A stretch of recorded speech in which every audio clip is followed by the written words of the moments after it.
Des règles, pourquoi faire?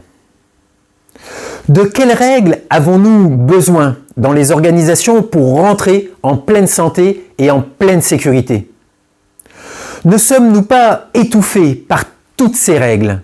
Quel est le juste milieu pour rentrer à la maison en pleine santé et en pleine sécurité à la fin de chaque journée? Bonjour à toutes et à tous.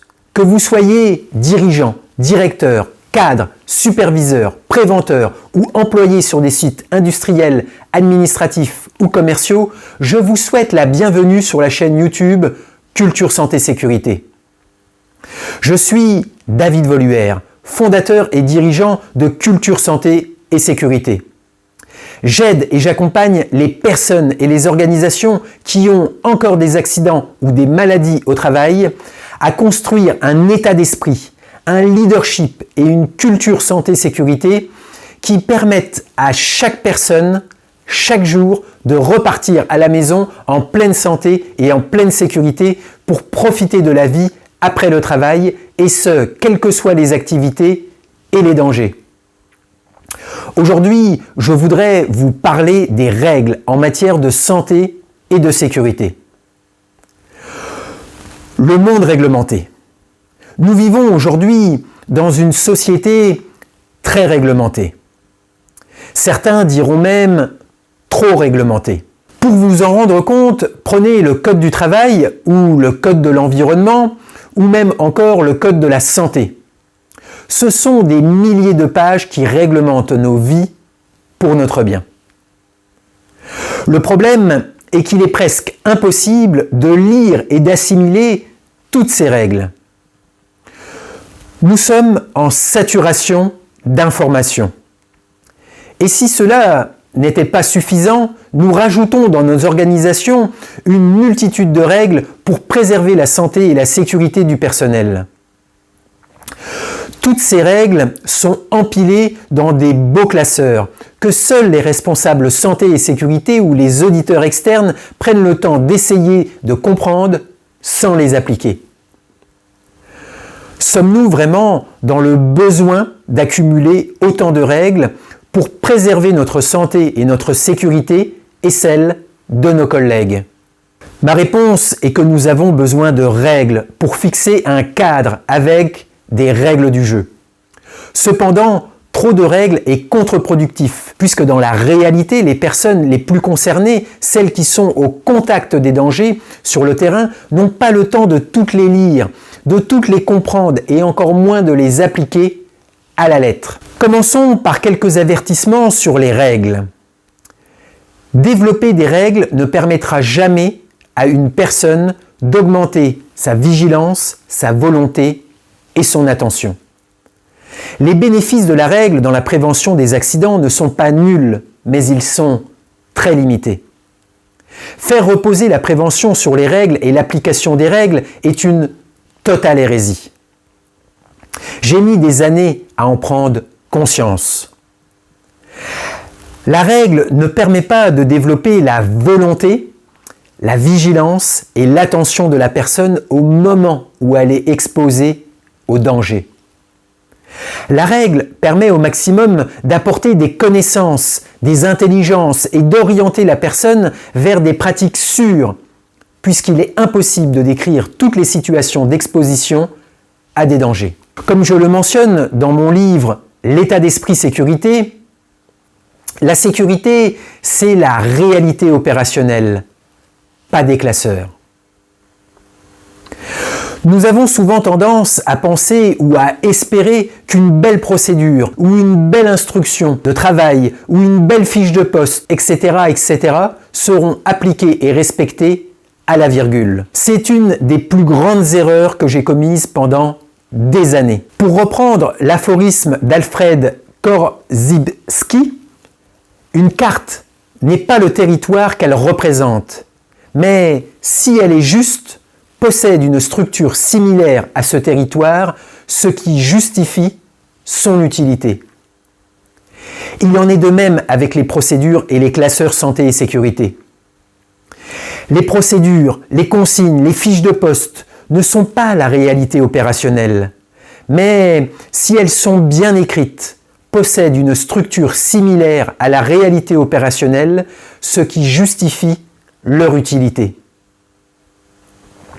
Les classeurs remplis de procédures, de règles, ne permettront jamais de décrire les infinies possibilités de la réalité opérationnelle auxquelles doivent faire face les opérateurs. Mais les classeurs n'en restent pas moins nécessaires pour couvrir les principales situations, pour maîtriser les dangers. Le gap entre les classeurs et la réalité opérationnelle fait appel à la capacité d'attention de la personne à son environnement et à la situation à un instant T. Et c'est cette disposition d'adaptation à poser les bonnes actions au bon moment qui fait la différence entre repartir à la maison blessé et repartir à la maison en pleine sécurité et en pleine santé. Pas les classeurs, pas les règles. Pour avoir cette disposition d'adaptation, il faut pouvoir avoir accès à toutes ces ressources à un instant donné, donc avoir un état d'esprit favorable. Il n'en reste pas moins que les règles sont essentielles pour éviter les blessures. Prenez quelques secondes pour imaginer deux équipes de football qui jouent sans règles et sans arbitre. Pourrions-nous encore appeler cela du football ? Probablement pas. Une équipe pourrait avoir des buts de 6 mètres de haut pendant qu'une autre aurait des buts de 2 mètres. Le terrain pourrait être rond ou en ovale. Certaines personnes joueraient à la main. Et à la fin, ce sont sans doute les plus forts physiquement qui gagneraient la partie s'il y a une fin. Les règles fixent le cadre de ce qui est acceptable ou tolérable et ce qui est inacceptable ou intolérable. C'est en cela que les règles sont indispensables, sans être toutefois nécessaires à l'atteinte du zéro accident et du zéro maladie au travail. Alors, quel est donc le juste milieu qui peut nous permettre de rentrer à la maison en pleine santé et en pleine sécurité à la fin de la journée? Les différents types de règles. Chez Culture Santé et Sécurité, nous avons défini 3 niveaux de règles. Les règles pour la vie, les règles d'or culturelles et les règles de vie. Commençons par expliquer les règles pour la vie. Comme nous l'avons vu dans la vidéo sur les secrets de la pyramide de Bird, toutes les expositions au danger n'ont pas les mêmes conséquences. Certaines expositions à des dangers très importants conduiront plus probablement à un accident grave, très grave ou mortel. Les règles que j'appelle les règles pour la vie sont donc indispensables pour éviter les accidents aux conséquences irréversibles. Nous avons entre autres, et selon votre secteur d'activité, besoin d'établir des règles pour les travaux en hauteur. Cette hauteur est souvent définie à 1,20 m au niveau des pieds. Les énergies telles que l'électricité, la pression, la température, etc., etc. Les atmosphères explosives, dites ATEX, avec la présence de substances sous forme liquide, solide ou gazeuse qui sont inflammables et explosibles sous certaines conditions. Il s'agit aussi des atmosphères confinées, avec le risque d'asphyxie ou d'intoxication. Nous avons ensuite le levage de charges lourdes, la circulation des engins ou des véhicules, l'ensevelissement ou les fouilles, ainsi que la noyade, les coactivités et la gestion des changements. Les règles pour la vie sont les règles qui, si elles sont appliquées, permettent de se protéger du danger et de rentrer à la maison en vie. C'est le premier niveau de règles. Les règles d'or culturelles. Le deuxième niveau de règles, ce sont les règles d'or culturelles. Si les règles pour la vie permettent aux personnes de repartir en vie à la maison, les règles d'or culturelles permettent de faire vivre les fondements de la culture santé et sécurité d'une organisation. Il y a 7 clés pour une culture santé et sécurité qui sont la tolérance et l'intolérance, l'intégration de toutes les parties, la sagesse, la coopération, l'apprentissage et l'adaptation. Je vous propose les règles d'or culturelles suivantes à titre d'exemple. Règle d'or culturelle numéro 1. L'intolérance aux situations et aux comportements à risque pour la vie, ainsi que la motivation progressive et juste. Cette règle permet de fixer les limites sur ce qui est acceptable ou tolérable et inacceptable ou intolérable. Et surtout de faire connaître la motivation progressive pour aider les personnes à faire vivre ces limites. Règle d'or culturelle numéro 2. La promotion des signaux faibles. Le concept de signaux faibles a été conçu dans les années 1970 par Igor Antsov. Les signaux faibles sont les éléments de perception de l'environnement constitués d'opportunités ou de menaces qui doivent faire l'objet d'une analyse anticipative dans le but de définir des solutions créatives en vue de réduire l'incertitude ou la probabilité d'un accident. Règle d'or culturelle numéro 3. Interaction collective efficace et coopération. Une équipe est bien plus que la somme de ses individualités. Et pour fonctionner en équipe, il est nécessaire d'avoir des interactions qui favorisent la coopération. Coopérer, c'est prendre part à quelque chose, concourir à une œuvre commune, comme la prévention des accidents et le zéro accident et le zéro maladie au travail. C'est aussi contribuer, participer, s'aider et se soutenir. Règle d'or culturelle numéro 4. L'intégration de la sécurité dans toutes les décisions, à tous les niveaux, à chaque instant. La santé et la sécurité, c'est un choix. C'est le choix d'accepter ou de ne pas accepter les blessures et les accidents. À chaque instant, chaque personne est face à des choix ou des décisions qui peuvent avoir des conséquences pour la santé et la sécurité des personnes. Pour faire pencher la balance du côté de la santé et la sécurité, nous avons besoin d'état d'esprit individuel et collectif qui priorise au-dessus de toute autre considération la santé et la sécurité des personnes. Règle d'or culturelle numéro 5. La maîtrise durable par la technologie, le management opérationnel et le potentiel humain. La maîtrise des dangers fait appel à 3 niveaux de barrières.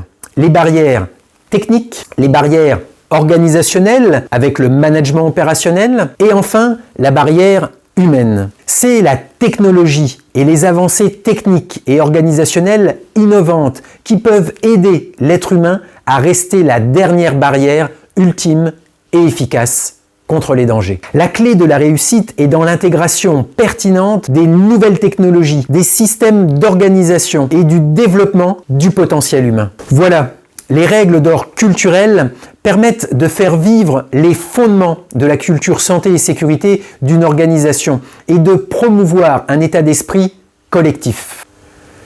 Les règles de vie.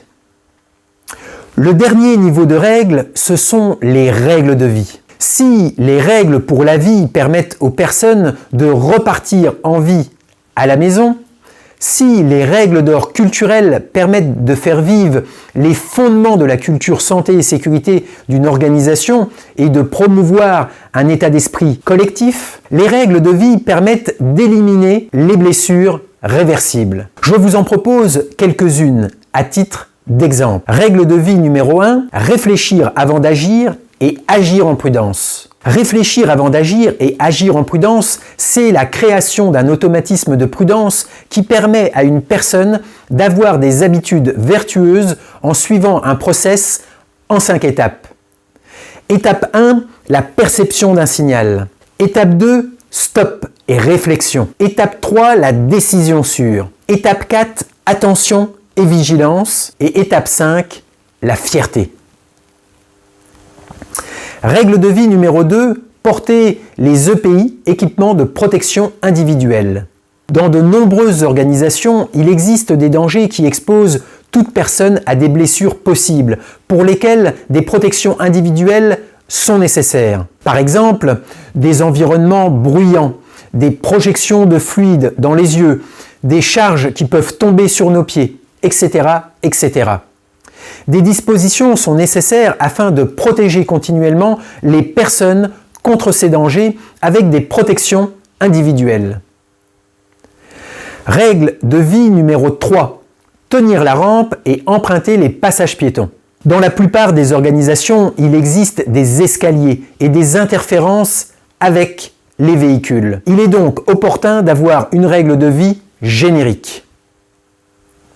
Règle de vie numéro 4. Ordre, rangement et propreté. L'ordre, la propreté et le rangement sont des basiques des règles de vie. Règle de vie numéro 5. Échauffement, bonne gestuelle, étirement.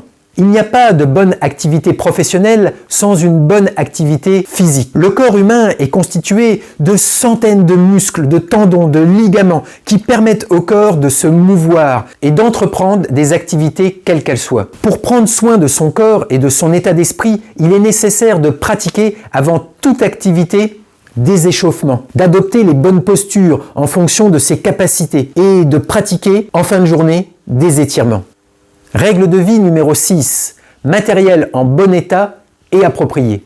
Pour réaliser des tâches, nous avons besoin de matériel et d'outils en bon état et surtout appropriés à la tâche. L'outil ou le matériel doit donc être en bon état aussi bien pour le travail de qualité qu'un travail en sécurité. Voilà, dans cette vidéo, nous avons vu que nous avons besoin de règles pour fixer un cadre avec des règles du jeu. Par contre, développer des règles ne permettra jamais à la personne d'augmenter sa vigilance, sa volonté et son attention. Chez Culture Santé et Sécurité, nous avons défini 3 niveaux de règles. Les règles pour la vie, ce sont les règles qui permettent aux personnes de repartir en vie ou sans handicap de l'organisation. Il s'agit de l'exposition à des dangers très important, même si cette exposition est peu fréquente. Les règles d'or culturelles. Ce sont des règles qui permettent de faire vivre les fondements de la culture santé et sécurité d'une organisation et de promouvoir un état d'esprit collectif. Et enfin, les règles de vie. Les règles de vie permettent d'éliminer les blessures réversibles. Elles permettent de maîtriser les dangers les plus fréquents. Voilà. J'espère vous avoir réconcilié avec les règles. Il n'est pas nécessaire d'en avoir des classeurs remplis pour définir le cadre et les règles du jeu. À vous maintenant de mettre en action ces apprentissages. Comment allez-vous définir vos règles pour la vie, vos règles d'or culturelles et vos règles de vie? Comment allez-vous les diffuser dans l'organisation et permettre une adhésion des personnes?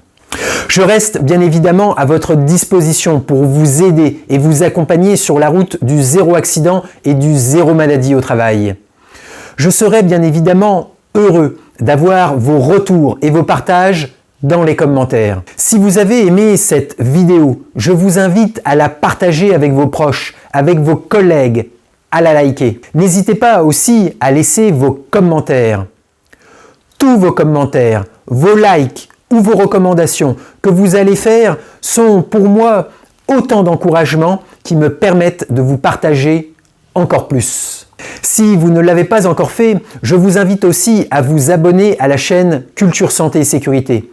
Je vous réserve de nombreuses surprises pour développer votre santé et votre sécurité ainsi que celle de votre organisation. Je vous dis à bientôt pour la prochaine vidéo. Je vous souhaite tout le meilleur. Cultivez votre santé et votre sécurité ainsi que celle des personnes de votre organisation. Soyez prudents et prudentes, prenez bien soin de vous et de votre famille et de vos collègues.